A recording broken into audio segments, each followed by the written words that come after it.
You're listening to the Law Lives Project. I'm your host, Anjie Vishayanan. I'm a lawyer that launched a startup focused on changing the legal profession through mentorship. Through this podcast, we will explore the early career steps of real lawyers to help students see that many of us didn't have it all figured out at first. It takes time to find your way in the profession, so we want to shed light on some of the challenges people face in the earliest part of building their careers. Each week, I sit down with members of the legal profession and chat with them about the paths they took to get where they are now, including the times they stumbled, the times they fell, and the times they needed a little help. To encourage candor and vulnerability on this show, the attorney guests will remain nameless, but their stories will be laid bare for your consideration. This episode is sponsored by the Legal Learning Center. Does this sound familiar?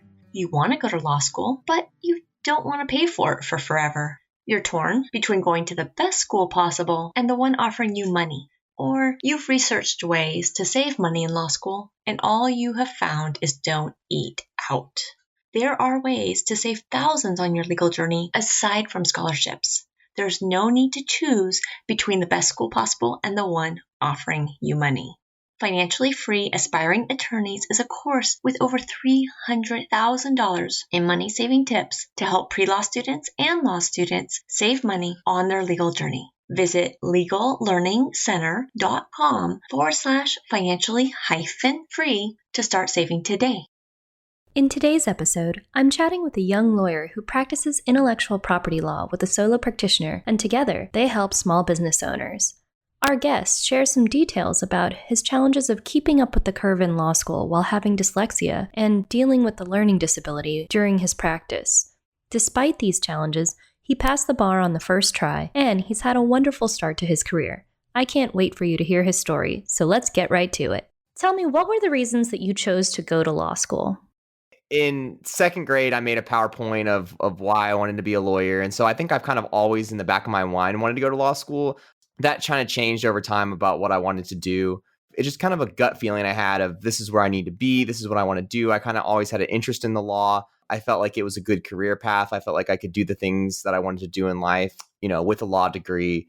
Wow, second grade? Holy moly!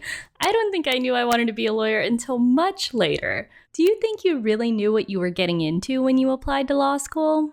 I don't think I understood. I don't think any lawyer would say they understood. I say that in a good way. I love being a lawyer. I really do. Every day I wake up and I enjoy what I do and I enjoy being a lawyer. It's a very rewarding career. But yeah, it's really different than what I expected when I just had dreams of being a lawyer. How did you pick which law schools to even apply to and ultimately which one you attended? I kind of had a mental checklist in my mind of what I was looking for in a law school. Bar passage rate, what kind of programs the school offered, location, the school itself, like how nice is the school? Like you spend a lot of time in the school, right? Like I wanted to go to a place that had a nice building, had nice facilities, just because of the sheer amount of time that I would be spending in this building. So yeah, I think I just applied to location based. I kind of knew the area. I'm based in Texas. I knew I wanted to practice in Texas. I applied to places around Kansas as well, just to give myself some options. Did you consider the U.S. News and World Report rankings at all, or did you choose schools based on maybe practice area interest? I knew I didn't have a stellar LSAT, so I wasn't too focused on the rankings. But yeah, I wanted to go to a good law school that had a decent reputation. Practice area, I really wanted to practice entertainment law to begin with. And then I realized that getting into that profession is really based around luck. And so I talked to a lot of entertainment lawyers, and they said they're really just intellectual property lawyers. So that made me look at intellectual property more.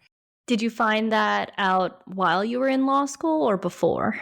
A little bit of both. I think I've always been interested in brands and marketing. When I was a little kid, I had these pencils I was obsessed with because they had NBA logos, and that's a trademark. But yeah, it is something I did kind of find out in law school. I definitely explored it more. I got more opportunities.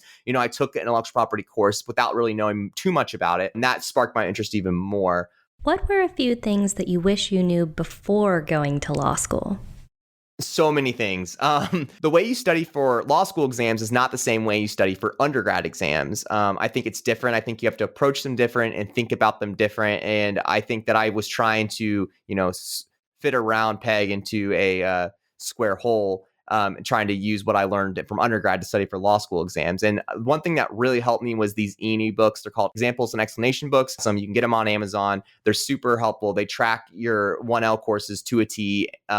And I think those really help shape your mind and understanding of how to prepare for a law school exam. And I didn't find out about those books until my second semester. I think they would have been really helpful for my first semester because my grades did improve a little bit in my second semester after I, had those books.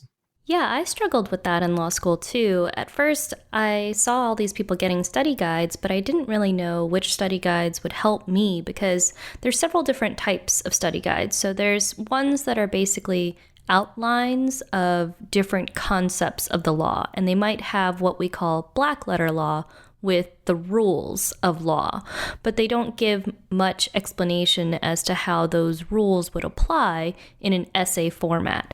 The examples and explanations books do give you sample essay answers, so that's really, really helpful when you're trying to frame your studying and you're trying to think about how all these concepts are going to fit into an actual exam answer. So get the study guides that work best for you, but don't worry too much about what's working for everyone else. Also, don't think that you have to go it alone. I heard a lot of bad advice while I was in law school from people saying, if you're using study guides, then it's cheating, or you're not going to be able to understand the material unless you brief every case by yourself, or if you outline everything by yourself. But really, using those guides is a good double check to make sure that you're not missing concepts completely. Now, if you could have picked a different law school, would you have, and why? This is a tough question. Hindsight is 2020. I'm going to say no. There's the classic example of going to a better school and paying more money, or going to a lesser school and accepting, a bigger scholarship. And I think that that's a common choice that law students have to make. And, I picked going to a better school. I got less scholarship money. My school, I went to Baylor Law School. It has a 91% bar passage rate, really good. I really think having Baylor with their bar help really helped me a lot. So I think I made the right choice. I think I got a really, really good education at Baylor, and I think it really set me up to do what I want to do. So I think I made the right choice. So did you participate in any extracurricular activities like moot court or law review or clinics or externships that were really valuable for your career? I did. I participated in clinics. Sometimes, you have to have certain grades to be able to do certain activities like moot court and law review and mock trial. So my advice is, if you don't have the grades, find those opportunities where there aren't grade requirements. And clinics are really good because a lot of them, at least where I went to school, there was no grade requirement.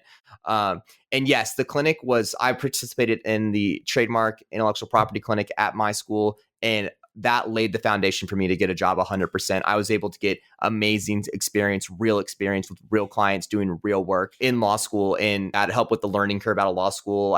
Law school teaches you a lot of how the law works, but it doesn't really teach you like the basic, almost administrative procedural practices that you need to practice day to day. For example, in family law, you learn about what's the best interest of the child, et cetera, et cetera. But how do you actually go on the computer and file a motion? That's important. And the clinic helps you with that stuff. And that's the stuff that you do as an associate that's really valuable. I got that in the clinic. You get real practice in clinics. So yes, if you can get involved in a clinic, 100% do it. Even if it's not in a practice area you're interested in, I still think just doing real practice is just really important in law school. And it builds confidence, and it lets you see what it's really like out there. Didn't you also start a blog while you were in law school? I did. So that goes back to creating opportunities for yourself. So if your grades aren't what you want them to be, create opportunities for yourself. One way I did that was I created an intellectual property blog. I wrote blog posts. I did research on topics that I heard about in class. It's great because classes in law school, there's so many great discussions and topics thrown out in every lecture. And so I would take those discussions and lecture, and I would basically just blog about it. Christmas came around, I did like, what kind of trademarks would Santa have? That was an opportunity for me to look at like color marks and just trade dress and just other things that I was really interested in. And it also let employers see that I was thinking about this stuff and I was becoming an expert in it. And so, yeah, I created a blog. I had a Twitter. I gained a bunch of followers. I think I gained around 700 followers. I made a lot of connections through that. I think it was very impressive to employers. That's so wonderful that you found a way to provide value to your employers that way through this blog. I think many law students don't realize that there's these opportunities out there to work with practitioners if they're willing to do things like blogging or social media work for these law firms because a lot of them need it, but they don't want to hire an extra person to do it. They don't want to force their own associates to do it. And if they hire a marketing person, that's another salaried employee that they're going to have to shell out money for. So, students, if you want to actually get involved and start really getting a chance to work with practitioners, sometimes you might volunteer for things like blogging or things that don't seem law related at first. But the fact is, you're going to be learning the law through that activity. You're going to see how the attorney interprets those cases, and you're going to see how the attorney interprets those topics, and you can help them promote themselves and their firms, and that's a very valuable service. And a lot of firms and smaller firms, mid-sized firms, they have a blog and they really thrive on blog content because that boosts their SEO on the internet and gets them clients. And so if they have some associate that will blog for them, that's amazing marketing for them. So yeah, if you can do something like a blog, something to set yourself up and be different, just to create opportunities for yourself when you may not have had something because of grades. You wouldn't be able to go, you can't do moot court, you can't do law review because of, you don't have the grades for it. That's just such great advice. There's always going to be a bottom half of the class. I think students are always afraid that they're going to land into that bottom half of the class and that there will be no opportunities for them. But if we didn't make jobs for people in the bottom half of the class, we wouldn't have very many lawyers in the profession.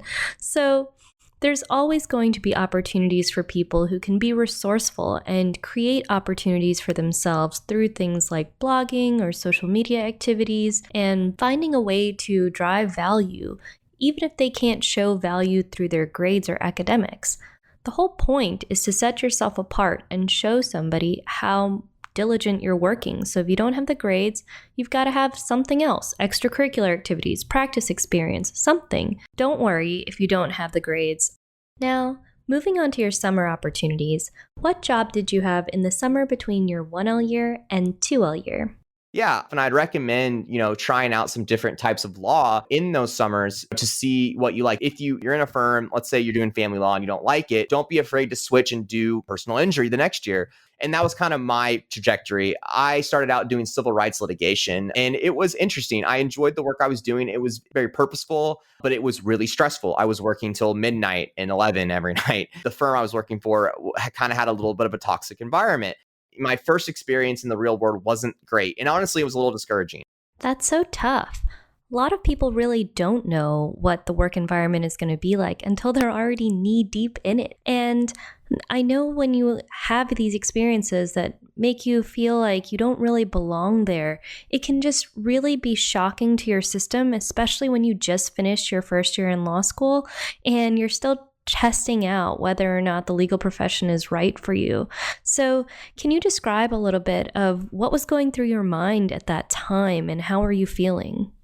I remember driving home after work every day of my internship thinking, is this what I want to do? Like, this is horrible. I'm getting yelled at. I'm stressed. I'm asked to do so much stuff and I'm a 1L. I barely passed civil procedure. And here I am doing these complex motion for summary judgments, all these complex civil procedure stuff. So yeah, it was very stressful and it made me question, is this where I need to be in life? Do I need to be in law school? For people who jump into their first internship and feel like, this is just not the right fit, what advice do you have for them? So that's normal. It's normal to think that way, but you just gotta keep going. And if you feel like law school is right for you, keep pushing forward and keep trying new things because the law is so vast. There's so many different areas of law you can practice in. If you think you're interested in one thing and then you realize, hey, this isn't for me, do not be afraid to try something else. After you realized you were in a toxic work environment, did you stay for the rest of the summer or did you pursue other opportunities?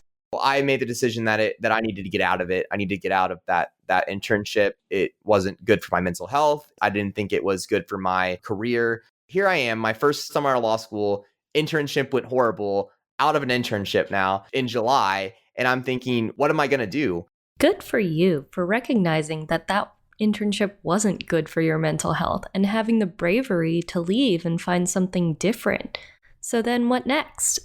I was panicked a little bit, but, I kept it together and I said, I'm going to salvage this summer. I'm going to call around. One of my best friends in law school had a family friend who was a criminal defense lawyer. And I said, great. He agreed that he would have me on for the rest of the summer. And it was a lot of fun. I learned a lot about criminal defense. And honestly, if I wasn't doing intellectual property, I probably would be doing criminal defense. I had a blast that summer learning about that area of law.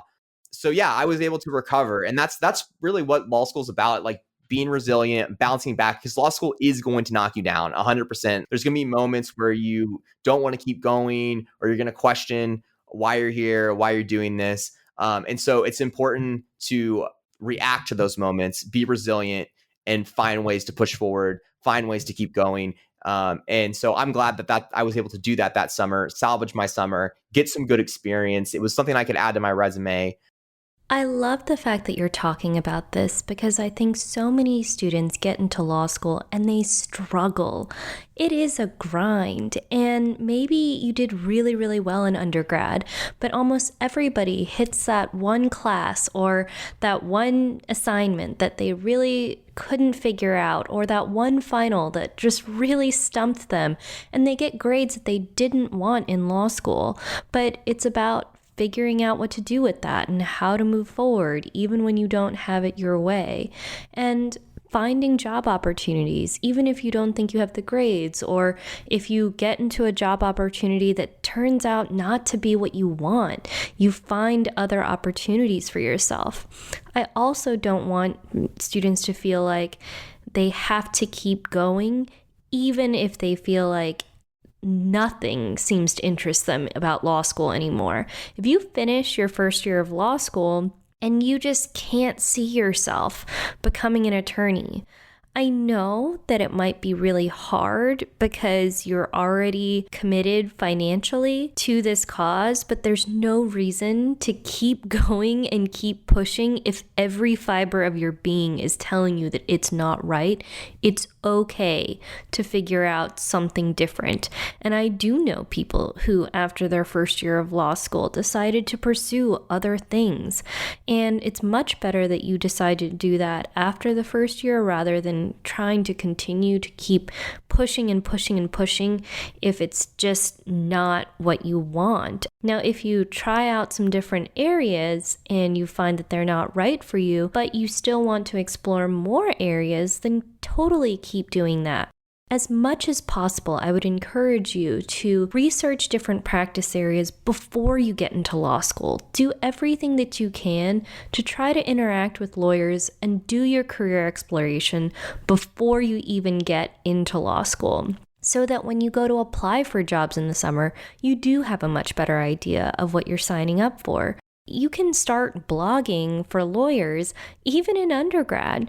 You can start reaching out to lawyers and networking the way that this lawyer was doing before you even hit law school.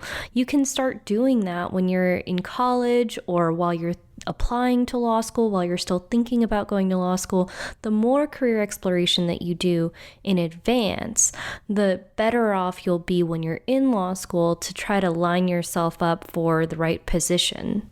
Now let's fast forward. What did you do in your summer between 2L year and 3L year? Okay, so my 2L year, that was really when the intellectual property focus started to happen. I realized that's what I wanted to do. I was taking the courses because, when you're a 1L, you're going to have your 1L courses that you have to take. You can't really explore into other areas quite yet. So 2L is great because that's when you finally get to be in the driver's seat on what courses you want to take. I, needed to find experience. So what I did was I went online and I looked at all the key major Texas cities: Houston, Dallas, San Antonio, Austin. And I basically just typed in intellectual property law firms. And I just found a bunch of medium, small law firms. Big law is a different animal. They do their own recruiting stuff. So I knew I needed to focus on, I knew those were kind of out for me. So I needed to focus on the medium and the small firms because those were more realistic for me. I compiled a list of probably 100 or so different firms. And then I just started emailing. I'd have a standard email that I had to reach out, but I'd always tweak it a little bit, just have a little form and then have a little spot to put in something, to make a personal connection with. I probably emailed 60 different firms. And I probably heard back from about 30 of those. Those led to informational interviews. Ah, okay. So they led to informational interviews, but not job interviews, right? What did you do during the informational interviews? I would basically just ask them like, what's it like being an intellectual property lawyer? What was your career like? Just learning about what intellectual property lawyers do and how to succeed in that field. And then at the end of that interview, I'd say, hey, I'm a 2L. Are you interested in hiring an intern on for the summer? And, I got a lot of no's, but I got a yes eventually. It took the numbers to do it, but eventually I got a yes, and I was able to hop on with a small firm in Dallas, and had a great boss, did awesome work, had tons of fun clients, learned so much about intellectual property and business law too. It wasn't just an intellectual property firm. We did do some business stuff, and that was all from just reaching out to firms that did intellectual property and reaching out to lawyers that where I saw myself, what I wanted to be in 10 years or 5 years. I didn't get this internship from Indeed. I didn't get this internship from ZipRecruiter. I got it through just asking. And because a lot of these small firms, a lot of them don't even know they want an intern. So you just presenting yourself to them and saying, hey, I'm willing to help you for the summer. Because a lot of these small firms are swamped. They're down to have someone come in for the summer, and they'll pay you modestly. A lot of law schools don't do a very good job of cultivating relationships with mid-sized and small firms. So most of the time, their job boards won't have a ton of opportunities from those types of organizations. And students often ask me all the time, how do I find those types of jobs? This is the way to do it. It's really reaching out to those firms and sticking your neck out there, introducing yourself and telling them, I have some skills and I'm willing to learn. All I want is a shot, and I'm willing to work for a modest amount. I want the experience, and that'll get your foot in the door. Let's switch gears from jobs for a bit. What setbacks did you face while you were in law school? Grades were a challenge for me. I didn't do horrible in law school. Like, it wasn't like I was failing or barely passing or anything like that. I remember getting my grades back, or I can picture myself in that moment of just sitting on my bed. I remember I had got 3 grades that were not really what I wanted. And I was like, okay, well, this 4th grade, this is going to be it. This is going to be fine. This is going to keep me where I want to be. And then boom, it was not what I wanted at all. And so I remember just being like broken and feeling just so down. It really took a lot of strength to pick myself up, even though I wasn't doing bad. Just doing average, was still really getting to me, because like you mentioned earlier, I did so well in undergrad. I didn't have 4.0, but I had something really close to it. And so it was just really tough, putting in the same amount of work I'd always put in my life and not getting the results that I wanted. So that just takes a lot of energy out of you when you're not seeing the results that you're used to seeing. Well, we've known each other for a while now, and I think I met you while you were still in law school and going through all of these challenges. And I was so impressed by the way that you continued to pick yourself back up and keep making opportunities for yourself. So how did you find your first post-law school position? Getting that first job is super tough, but it really starts to hit you kind of towards the end of your first semester of 3L year. You're like, okay, the bar's coming up, graduation's coming up. I need a job.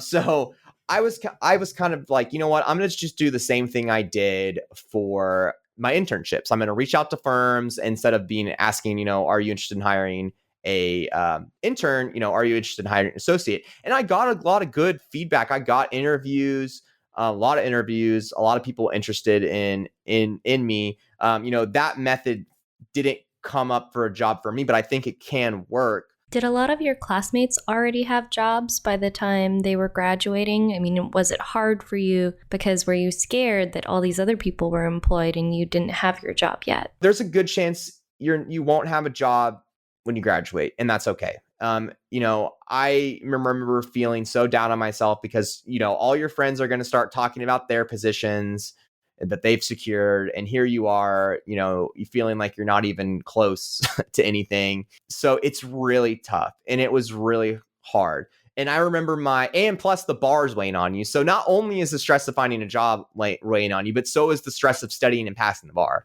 Now, I remember this time very vividly when you were applying for jobs right out of law school, because I really, really was rooting for you. And I know you struggled with applying to jobs that were non-IP related and in other areas, but you also knew yourself and you wanted to continue on finding a job in IP. So what were some of the struggles and thoughts that you had during that time?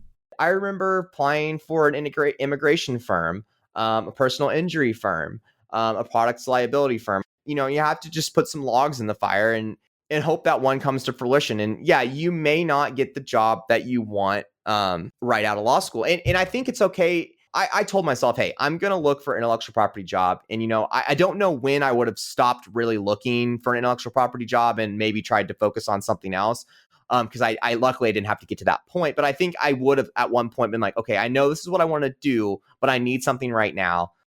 Take your time. Don't settle right off the bat. Look, because, you want to find the right firm. If you don't find the right firm, you're not going to stay there and you're just going to be back in the same position in a couple months. And I had a lot of friends that were like that. So yeah, take your time. Do your research on the firms that are interested in you and you're interested in them.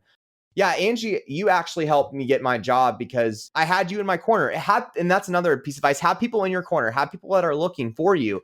I was in my friend's corner. Like we were in the same boat and I actually got her job because I was like, hey, I found this job that popped up. I'm not interested in it, but it might be something that you're interested in. And she actually ended up getting that job because, I was keeping an eye out for her. So yeah, have people in your corner, your law school buddy. Say, hey, if you see anything that you think I'm interested in, let me know. And the same for you. If I see anything that you're interested in, I'll let you know. Having mentors in place who have connections. Anjie found my boss who posted in a Facebook group, Lady Lawyers. I'm not a lady lawyer, so I was not in that group. Yeah, you never really know where your opportunities are going to come from. But still, my boss was looking for someone exactly like me, and Anjie was able to connect us, and then I was able to get hired. Well, what's really important to note about that time was I remember that clearly that as soon as you graduated, I was talking to you practically every week, and you were keeping me updated on what you were doing and what jobs you were applying for. And I kept asking you, what have you applied for this week? What did you apply for last week? And we put together a list of firms and I looked through to see if I knew anybody at those firms that I could introduce you to. And we really worked together to try to identify places that you could apply to and opportunities for you. Having people in your corner means that you are cultivating those relationships. Even as a student, that you are reaching out to the lawyer, that you are talking to lawyers and telling them what skills you have, what your interests are. It's not just who you know, but it's also how well do they know you. Because when they hear about opportunities, they need to know that you have a passion in XYZ or that you're interested in XYZ. It was because you kept keeping me in the loop and you kept reaching out to me and you kept telling me what you were interested in and what you wanted, that it was easy for me to go out and say, hey, I have this great law student. He's got all of these qualifications. He's got all of this great experience and all he wants is a shot. I knew exactly how to describe you to other people. And if students want these types of opportunities, if they want to have mentors who are willing to reach out for them, who are willing to cultivate and leverage their own networks for them, they have to nurture those relationships by putting in the effort, by keeping that attorney updated, by making sure that you speak to them more than once in a blue moon.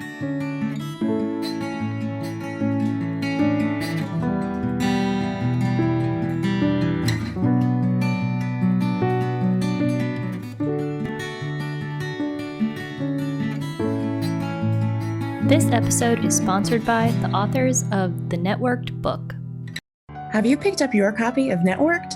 Networked is an anthology written by 20 women lawyers, and I, Winter Wheeler, just happen to be one of them. The book is about how each of us managed to not only survive, but thrive during the pandemic. We're from all over the country, of different backgrounds, races, religions, and ethnicities. We all have very different lives and different stories to tell. But we all came together and continue to come together to support each other in business, life, and love. Check out each of our truly unique stories in Networked, an Amazon best-selling book today. All proceeds are going to charity. So log into your Amazon account and search for Networked. That's hashtag NETWORKED book. Then come find all of us on LinkedIn. And now, back to the episode. What challenges or difficulties did you face throughout your career? Yeah, so when I came into law school, I kind of already had some challenges up against me. I had a learning disability. I have dyslexia, and I have ADD and some reading problems my whole life. I was always in special reading classes and writing classes, and a lot of my teachers didn't think I'd get as far as I did in life. So that was a setback for me. Law school or tests are really difficult for me. I did not do well in the LSAT. So yeah, coming into law school with those was challenging, but I just had to keep overcoming those disabilities, those setbacks that I've had, like I had been doing in undergrad. What are some of the things that you've learned to do to help you, stay up with the curve or be able to continue to do your job well, even when you struggle with those disabilities? So, I just know that I have to work a little bit harder. That's really what it comes down to is I go, okay, especially with the reading, I'm a really slow reader. And so, on exams and stuff, I just, I had to just, maybe someone else didn't have to think about, the speed they were reading, but I did. I had to think, okay, I know this is tough, but we got to speed it up a little bit. We got to read a little bit faster. So I just kind of just knowing that I had to work a little bit harder. Did you ever request accommodations to help with your disability? I did. I had to have all these tests that they wanted me to take, and for some reason, it was gonna be really expensive. So like I would have to go to these like professionals to get these tests to get evaluated, and for some reason, like I was like, I can't afford this. I had accommodations when I was growing up and stuff, and I kind of pushed them away in high school and college because I just wanted to be quote unquote normal. And for some reason, those accommodations made me feel, I don't know, stupid, to be honest. And so, but then when I got to law school, I wised up and I was like, hey, I actually need these. Like, it's not my fault that I'm, a slow reader. It's not my fault that I struggle with reading. It's not my fault and so another thing is I really struggle with spelling too. I'm a really horrible speller. And so I had to kind of I had to give myself a little spelling test in law school, because there's some tough new legal words that I had never dealt with before. And so I had to kind of make sure, okay, am I spelling these correctly? Because I wanted to, I know that I knew I had typos on my law school exams, but I wanted to make sure I was minimizing those, and at least being able to spell, now, in my job, I have spell check and stuff, but yeah, I mean, a law school exam, you don't have spell check. So I had to give myself a little spelling test, even some simple words like constitution and stuff like that, defendant, making sure that I spelled that right. I mean, it's just little stuff like that I just, like I said, I just had to work harder. And in your current practice, what do you do to help catch all those little spelling issues? And yeah, it's been a learning experience. So what I do now is I have Google Read and Write, and it's a free plugin for Google Chrome, and I have that read it out loud for me, and then that really helps me catch a lot of typos because I'll look at something on a screen and I'll have a litany of typos and I won't realize it. And then once I put it through Google Read and Write, I'm like, oh my, wow, okay, so many typos. So I do that. That helps. Another thing that helps, and I've done this in the past, I did this a lot in law school, is print it out. Before I turned in like an important brief or motion or like project, I'd always print it out and read it on the paper. Something about printing off and reading it on paper really helped me catch typos. And then also, I had my friends and my wife check my stuff too. when you were requesting accommodations and you said that it was really expensive, was that for the LSAT or the bar or applying to law school? Like, what was that for? That was for the LSAT. And then I forgot, I really can't remember. I did apply in law school for accommodations. I can't remember why. Like I had to have like a professional evaluation, and it just was going to cost a lot of money to have that professional evaluation.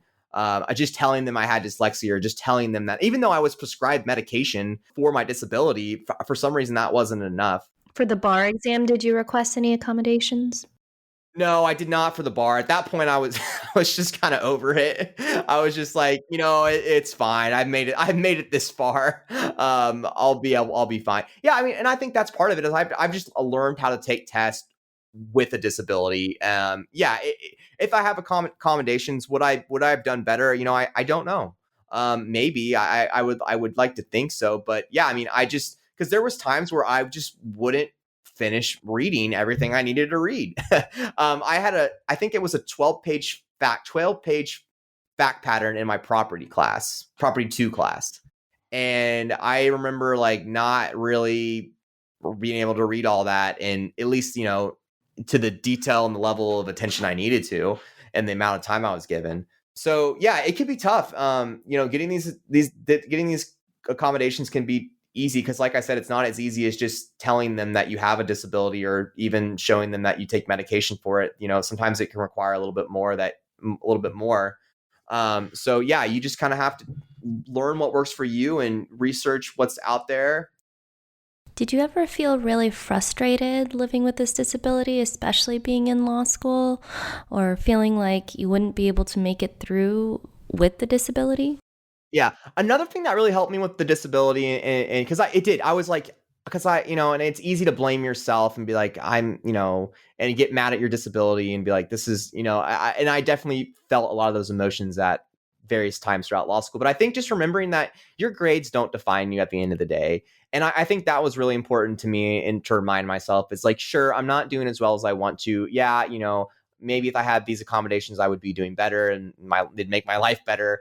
But, at the end of the day, I'm going to get past law school. I'm going to become a lawyer, and my grades really aren't going to matter. I don't even know if my boss asked for my grades when I applied for my job. And honestly, I wouldn't really care about it. I honestly, that's not something I would even look at a law student if I was hiring them for an internship or a job myself. It's not really that important to me because I don't think that necessarily defines you as a lawyer. And so I think that's important to realize is, hey, yeah, your disability is probably going to hold you back a little bit with the grades, or, it definitely did for me. It felt like, but just know that at the end of the day, you're going to be a lawyer, and you're going to be just as much of a lawyer. And you still passed the bar the first time around. That's a huge achievement. I did, by a lot too. It was like, I don't think it was quite 100 points, but I passed pretty handedly. But yeah, I mean, the bar was, the essay questions was a time crunch. Yeah, getting those done. But at that point, I had taken so many tests, and the bar is really similar to law school exams. At least, some of the essay sections. And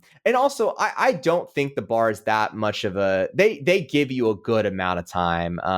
Some law school exams, and the LSAT's definitely a time pressure test. I didn't feel super time crunched on the multiple choice questions and stuff, but I love that I've been able to follow your career ever since law school, and now you've been in practice for a couple of years. So let's talk about your first position and what that's been like working. Yeah, so I'm primarily a trademark attorney with some small business stuff, some general business counseling as well. My day-to-day stuff is just managing a trademark docket and filing new trademark applications. So most of my day is a client will come in and they'll say, hey, I have this new business. I want to get a trademark. And I say, great. What's the trademark? And then I'll let them know if I think there's going to be any issues with that name right off the bat, because sometimes there's stuff that's disqualifies you, or I know will be a problem with the trademark office right off the bat.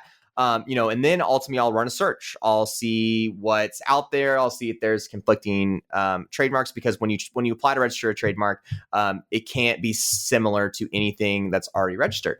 So I need to make sure that there's nothing that's already similar. And then I'll give that search result back to the client, say, hey, I think you're good to go, or hey, you might have some issues. And then I'll file their application. Managing those applications, making sure they're going through the process as they should. I have to argue with the trademark office a lot. And, I also do some contract reviews. So businesses will come to us and say, hey, I have this lease I'm about to sign. Can you review it? Hey, I have this service contract that I'm going to send out to all my, I design websites, and I want my clients to sign a contract before I do web design for them. And so my job's to review that contract. Or, hey, my company needs to update their privacy policy on their website. So I'll do that. I do some copyright stuff too. We have a lot of clients in the clothing industry, and they have like cool clothing designs that they want to copyright. So I file their copyright applications. Sending cease and desist letters if someone's infringing on their trademark or their copyright. I know when I was in law school, it always seemed like many of the students who were interested in intellectual property, the first thing that they actually thought about when they heard the words intellectual property was patent law.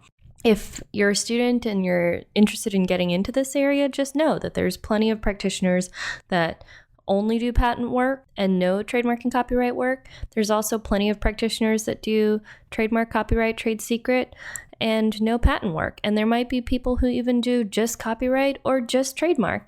And so just know that not every single position in intellectual property will include all of those things. You need to ask what sort of mix the law firm wants you to work on when you're interviewing for positions. So what challenges or difficulties or maybe some frustrations have you experienced in your first job? Yes. Okay. So I mentioned the learning curve. There's some things that I do really great as a lawyer, as a young lawyer, but there's some things that I really struggle with and make mistakes on. And the main one is talking to opposing counsel. I have not gotten down how to handle opposing counsel because that's one of those things. There's a lot of areas as a lawyer where you've never really kind of dealt with that situation before in your life. And, in real world, undergrad, just like in life, and talking to opposing counsel is one of those things. And so, yeah, I really struggle with talking to opposing counsel. Wait a second. What type of matters are you working on where you're talking to opposing counsel?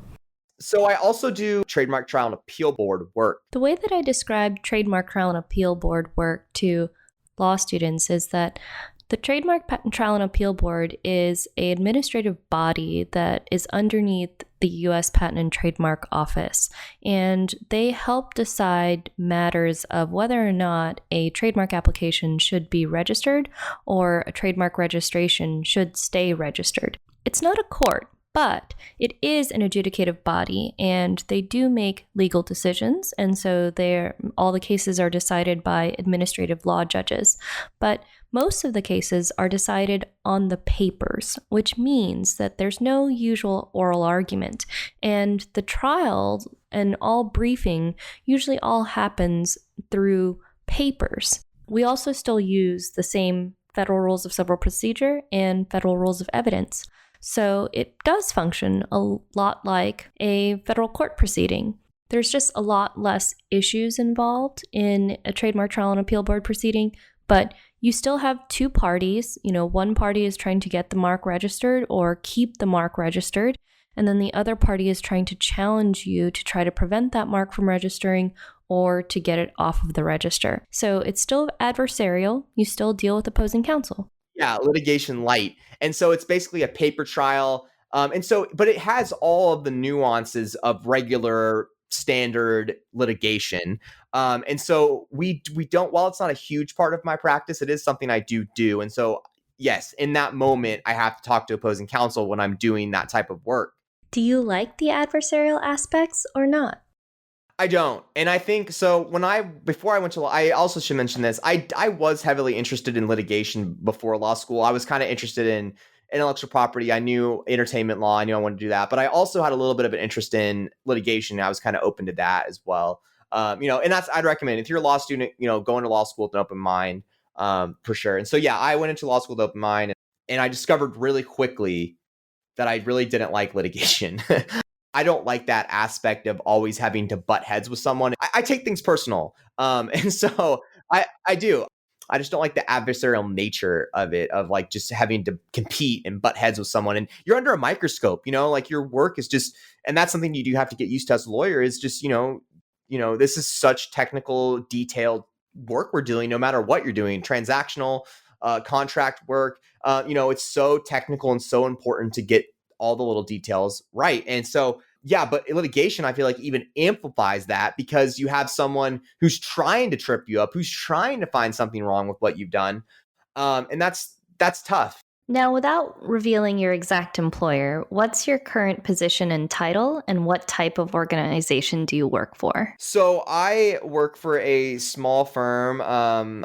We have a bunch of staff. We have 2 paralegals and some other assistants and, marketing people. And then I'm the associate attorney. That's my title. And then my boss is, she's the partner. So we're the 2 attorneys in the firm. We're probably going to grow and add, more attorneys in the future. And how long have you been in your current role? I've been in my current roles not quite a year and a half. Yeah, one thing I wanted to hone in on, having been at a couple different firms, is that you really do get a unique mix of work. When you described all of those different types of work that you do, not all firms give you the opportunity to have all those different types of matters when you're a young associate. Some young associates aren't able to do litigation. Some young associates aren't able to get as much experience as you've been getting with a solo practitioner. Especially if you go to a very, very big firm, they'll tend to pin you into either litigation or prosecution as an intellectual property lawyer. And so you may not have a chance to dabble in both. And even if you are dabbling in litigation, you wouldn't have the chance to talk to opposing counsel, at a second year stage or even a first year stage. Most of the time, you might be 5 levels down on the rungs and you might not have a chance to interact with a client or an opposing counsel for many years. So I think that's one of the advantages of working for a smaller firm is you start to get experience much earlier.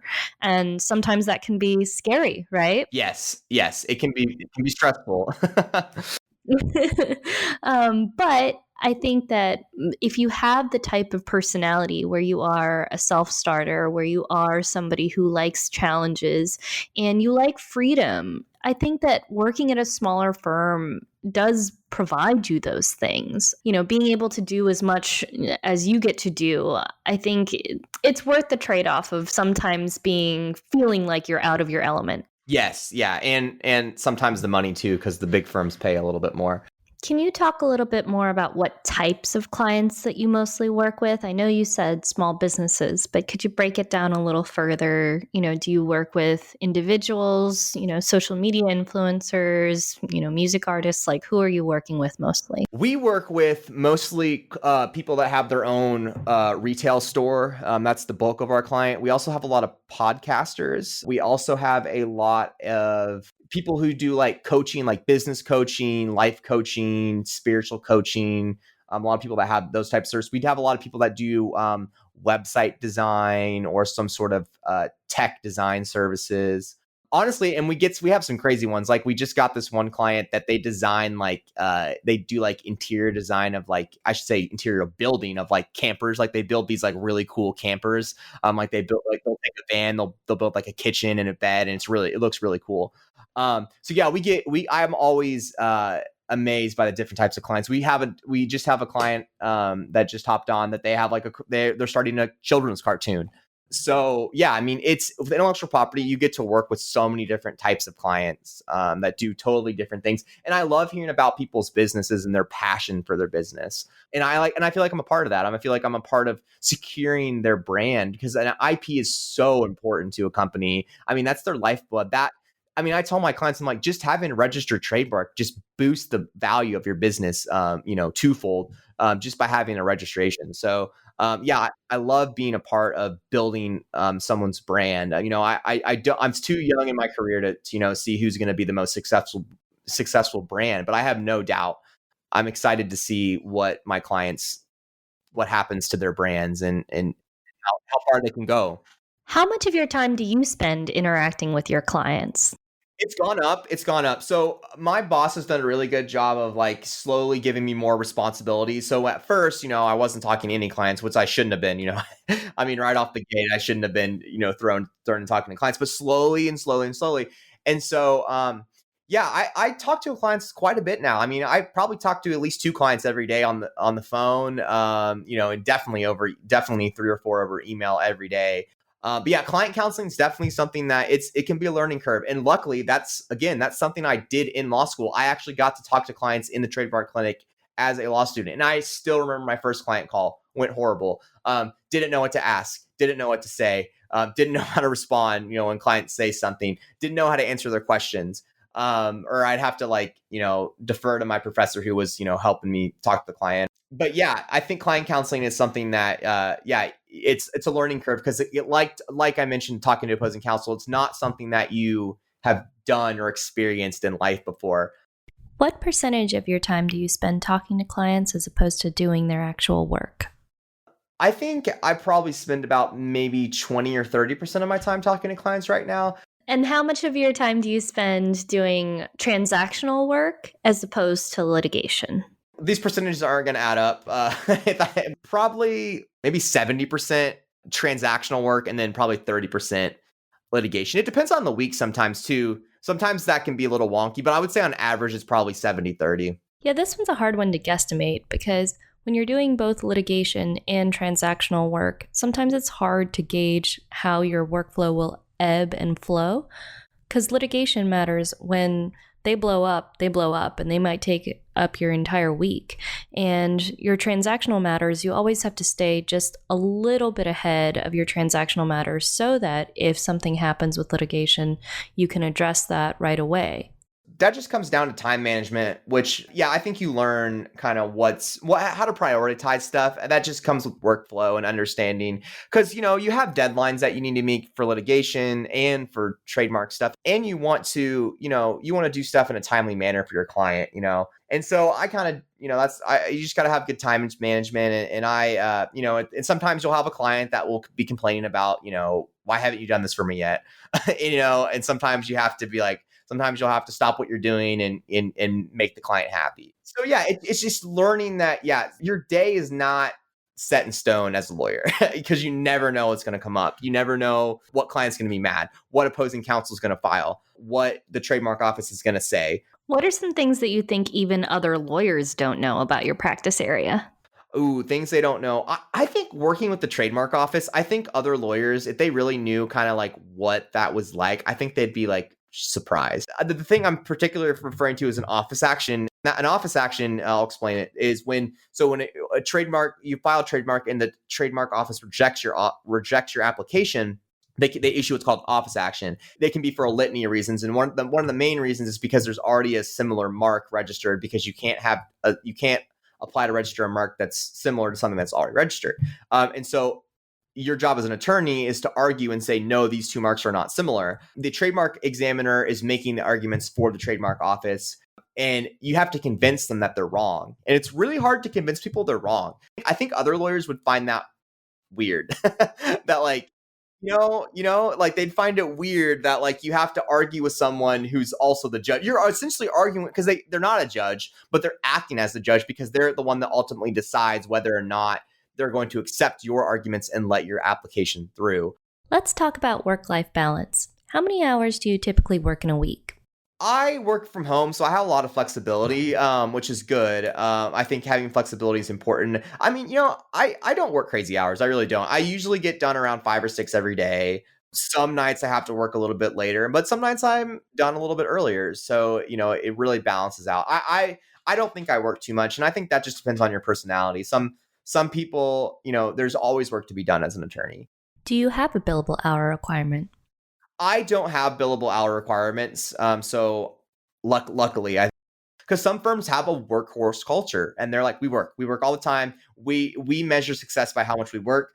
We're here at 6 a.m. We leave at 10 o'clock. Some firms really are like that. They're workhorse firms. And I don't think the workhorse firm is for me. And, I'm not a workaholic. Some people are, but I'm not a workaholic. And so, yeah, I don't really go that route. Well, it sounds like you found the right fit. How is your performance evaluated? So I'm the first attorney that my employer has hired. And so I think, she's starting to figure out how to have an associate and kind of how to evaluate my performance. And so I think it's kind of a learning process for the both of us. I did have a year review and it went well. Yeah, I mean, I think some firms evaluate quarterly, some do years, some do. I think it really just depends on the firm. How often do you receive feedback from your boss? I think that also depends on the attorney. And I remember lawyers telling me this before I went to work at a firm, is they're telling me like, listen, there's going to be some bosses that just don't have time to give you feedback. They don't want to give you feedback. As long as they don't give you as long as they're not constantly, getting onto you, then you're, that's their way of saying that they, appreciate you. Words of affirmation is something that, some people really need those. They really need to be told that they're doing a good job and that they're doing well to feel that value. And so I think some people are like that in the workplace. They really need words of affirmation. And so if you're like that and you don't have a boss that's like that, it can be it can be tricky. I'm not really like that. I don't really need to be told I'm doing a good job. As long as I feel like I'm doing a good job and my boss isn't complaining, then I feel great. And my boss does really nice things for me. Like she'll send me like a note with like some like a gift card, and she was just like, thanks for all your hard work. The firm has grown so much, and it's like all because of your hard work. So like she sent me like really nice like notes and stuff like that. I still have it on my fridge. Wow, that's really nice. It sounds like you have a wonderful boss. So yeah, my boss, so it's not constant appreciation, but like every once in a while I get like a nice note. And so I think that's good enough for me. What do you think is the expected salary for somebody who comes straight out of law school to join a small firm or a solo practitioner as an associate? But starting out, and one thing I will say, it can be really frustrating because I remember the salary gap between law firms, mid firms, small firms can be a lot. And I remember it was frustrating. I'd be interviewing for one job that paid, a lot one day, and then the next day it'd be a little less, like pretty big gap. So I think that can be frustrating during the job search, is like, just there's going to be a lot of salary discrepancies in the different jobs you're applying for. What were the different salaries that you were offered or that you saw when you were interviewing? I saw some 50,000, which, I think you kind of have to set a number in your mind, what you think based on your experience, your grades, your expertise that you bring, kind of put a value on yourself and what you think's realistic. And I had a number for me. And so I kind of said, I'm really not going to apply for a job that pays less than this. So yeah, I saw some 50,000. That was a little bit too less for me. The high end I saw was probably around 80 to 100, like just like right at 100 or slightly over, slightly below. That's the high end, I think. Yeah, first year salaries at small and mid-sized firms will vary significantly depending on the type of work that the firm does and the geographic location that they're in and the economic times. Right now, when we're recording this episode, we're in the middle of the COVID-19 pandemic, and many jobs are scarce, and many small and mid-sized firms were hit really hard. So it is really hard for them to bring on very young talent because it takes time to train that talent. And so you may not have as many opportunities to join a small and mid-sized firm right out of law school. And if you do, you may not get as high of a salary as you may hope for. I want to take a moment to talk about networking. What are some of the leading bar associations or organizations for your practice area where students can actually meet lawyers that are in intellectual property? I think bar events and stuff are really important to go to. And I went to a lot of them in law school. And that's another thing I'd recommend law students to go is find the sections of the state bar or the ABA that you're interested in. Go to those bar events. I went to a lot of intellectual property bar events as a law student. But back to COVID is those have lessened. We used to have in-person lunches and continuing education presentation. But yeah, those have stopped because of COVID. Yeah, not all of them, actually. I mean, DAYL and several other organizations have taken their programming all virtual. So if you're missing all of that, you can still participate in that.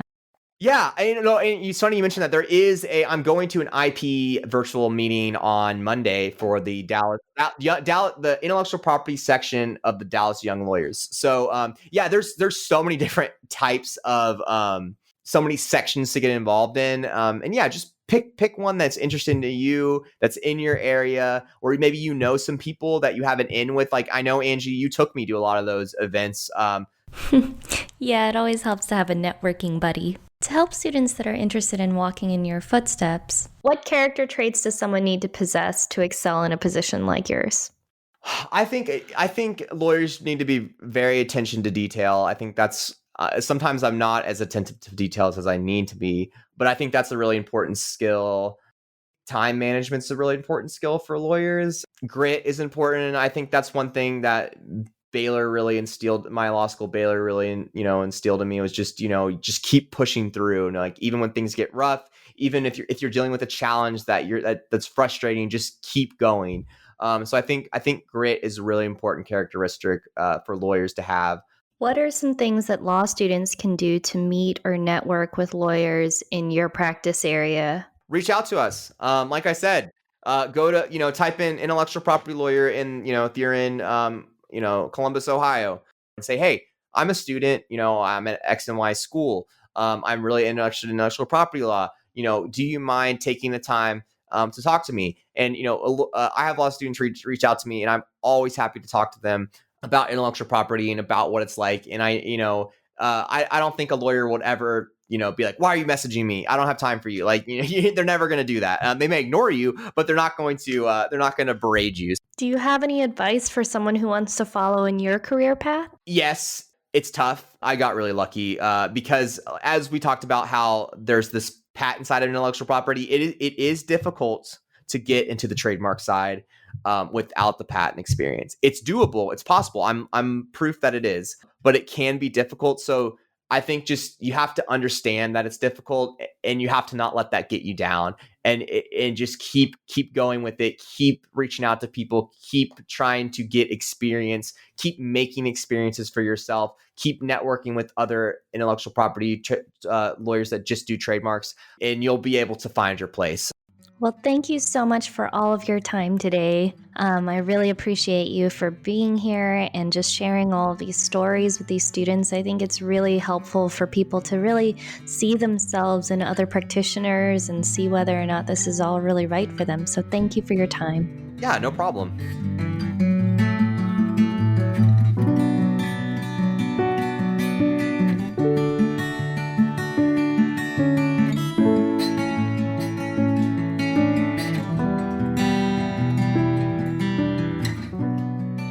That's a wrap for Season 1. Thank you so much to all of our guests and our sponsors.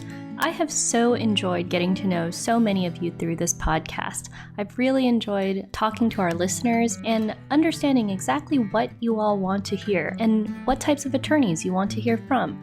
We'll be back in January with another set of episodes, and I'm looking forward to featuring some more people that you guys have requested, so please send in your requests to info@leguplegal.com, and I'll be happy to set up some interviews with people that you have requested. Let me know what practice areas you're interested in, or whether you'd like to hear from attorneys with certain backgrounds, like first-generation students, or people who are going back to law school as a second career, or even parents who decide to go to law school. I'd love to hear your thoughts. Email me or drop us a review on Apple Podcasts. That's all for Season 1. We'll be back again in January 2021. I'll leave you with some of the voices from our show from 2020. I remember they told me to wear a less noisy tie because I was told that I had a quote, big personality, and so I needed a muted tie so that my tie wasn't as loud as my personality. So I've been trying to wear muted ties ever since with limited success.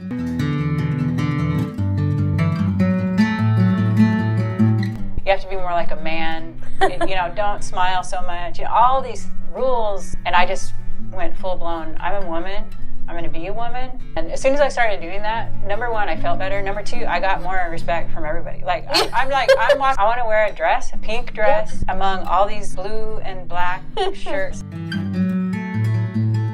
Finding a good mentor is just so key. Somebody who cares about you, cares about your future, is going to give you honest advice, but also find a mentor that has succeeded in an area that you want to succeed in.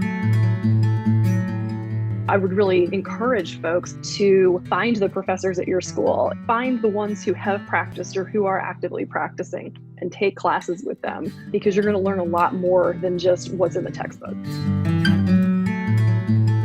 I kind of went above and beyond in my clerkship. I would work on things for many, many, many hours and late into the night and on the weekends. And even though they said don't do that, I did that because I wanted to make sure that, again, I got a job so I could pay off my loans. I just love talking to really smart people who are mentally flexible so they can think deeply about a number of different topics. That to me is the magic of going to law school, and the magic of working with lawyers is that they're trained to consider all of the various sides of an issue and not necessarily jump to a conclusion.